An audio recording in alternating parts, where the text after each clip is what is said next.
shame the wise. Today's scripture and insight. Genesis chapter 41 verses 2 to 8.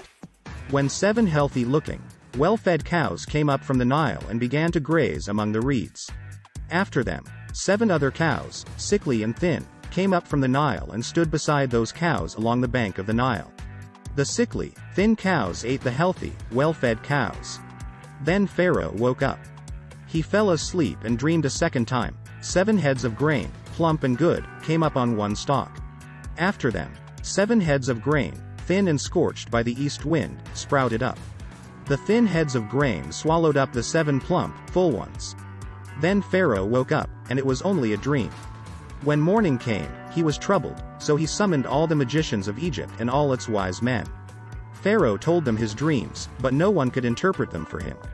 In the king's dream, 7 sick cows were eating 7 healthy cows, 41-24, and 7 ugly heads of grain were eating 7 healthy heads of grain, 41-57.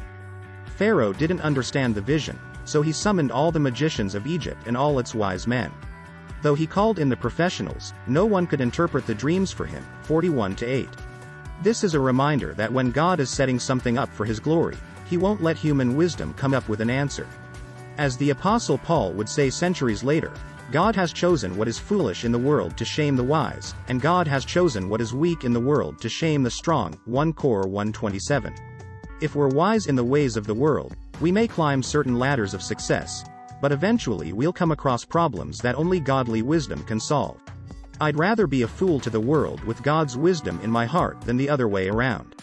Please like, share, subscribe.